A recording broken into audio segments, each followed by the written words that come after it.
Hello. അപ്പോൾ ഇന്ന് നമ്മൾ ഇതാ ഈ പയർ വെച്ചിട്ടാണ് നമ്മൾ കറി വെക്കുന്നത് കേട്ടോ. അപ്പം നമ്മളിതാ പയറെടുത്തിട്ടുണ്ട്. നമ്മളൊരു കപ്പോളം പയറെടുത്തിട്ടുണ്ട്. പയറിനകത്തേക്ക് കുറച്ച് വെള്ളം ഒഴിച്ച് നന്നായിട്ട് കഴുകിയിട്ട് നമ്മളിതൊരു കുക്കറിനകത്തേക്ക് ഇട്ട് കൊടുക്കുകയാണ്. കുക്കറിലിട്ട് ഒരു 2-3 വിസിൽ വരുന്നിടം വരെ നമ്മൾ നന്നായിട്ട് പയർ വേവിച്ചെടുക്കണം കേട്ടോ.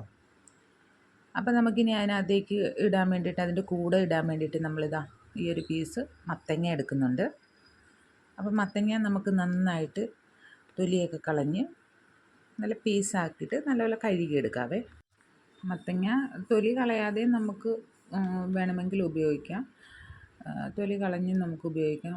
കാരണം ഈ കറിയൊക്കെ വെക്കുമ്പോൾ തൊലി കളയുന്നതാണ് കുറച്ചും കൂടി നല്ലത്. പിന്നെ സാമ്പാറിലും മറ്റ് മത്തങ്ങ കറികളിലും ഒക്കെ ഇടുമ്പോഴത്തേനും ഇതിപ്പം അങ്ങ് തൊലി കളയണമെന്നില്ല. ഇതിൻ്റെ കുരുവൊക്കെ ഭയങ്കര നല്ല പ്രോട്ടീൻ ഉള്ളതാണ്. അപ്പോൾ നമുക്കിതാ ഇതുപോലെ ചെറിയ പീസാക്കിയിട്ടാണ് ഞാൻ എടുക്കുന്നത്. എന്നിട്ട് നമ്മളിതൊരു പാത്രത്തിലേക്ക് ഇട്ടിട്ട് നമുക്ക് നന്നായിട്ട് വാഷ് ചെയ്തിട്ട് നമുക്ക് കുക്കറിലേക്ക് ഇട്ട് ആ പയറിൻ്റെ കൂടെ ഇട്ട് തന്നെ നമുക്ക് വേവിച്ചെടുക്കാം കേട്ടോ. സെപ്പറേറ്റ് ഇടണമെന്നൊന്നുമില്ല. പിന്നെ നമ്മൾ ഇതിനകത്തേക്കുള്ള അരപ്പ് റെഡിയാക്കണം. അതിന് ഞാനൊരു 2 പിടി തേങ്ങ എടുത്തിട്ടുണ്ട്. തേങ്ങയോടൊപ്പം തന്നെ ഞാൻ ഒരു 2 കറിവേപ്പിലയും വെക്കുന്നുണ്ട്. അതോടൊപ്പം തന്നെ 2-3 പച്ചമുളകാണ് ഇട്ട് കൊടുക്കുന്നത്. 3 പച്ചമുളകും ഇട്ട് കൊടുത്ത് കുറച്ച് ജീരകവും ഇട്ട് 3-4 അല്ലി വെളുത്തുള്ളിയും കൂടെ ഇട്ട് കൊടുക്കുന്നുണ്ട്. കാരണം പയറും മത്തങ്ങയൊക്കെ ഗ്യാസ് കൂടുതലായത് കാരണം അങ്ങനെ എടുക്കുന്നത്. അപ്പോൾ ഇതാ ഇവിടെ പയർ 2-3 വിസിലിനുള്ളിൽ വെന്ത് വന്നിട്ടുണ്ട്. നമുക്കിതൊരു വേറൊരു പാത്രത്തിലേക്ക് മാറ്റാമേ.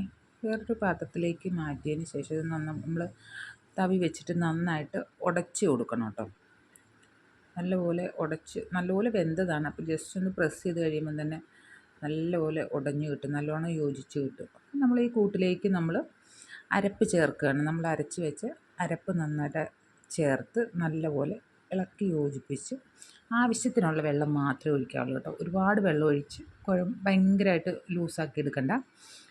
കുഴമ്പ് രൂപത്തിലാണ് ഇത് കിട്ടേണ്ടത്. അപ്പം നമ്മൾ നല്ലപോലെ ഇളക്കി യോജിപ്പിച്ച് ആവശ്യത്തിനുള്ള ഉപ്പുമൊക്കെ ഇട്ടിട്ടാണ് നമ്മളിത് ഇളക്കി വയ്ക്കുന്നത്. നമ്മൾ വേവിക്കുമ്പം തന്നെ നമ്മൾ കുറച്ച് ഉപ്പ് ഇടുന്നുണ്ട്. അതോടൊപ്പം തന്നെ ഉപ്പ് കുറവാണെന്ന് തോന്നിയാൽ ഇപ്പം ഈ ഒരു സ്റ്റേജിൽ നമുക്ക് ഉപ്പിടാവേ.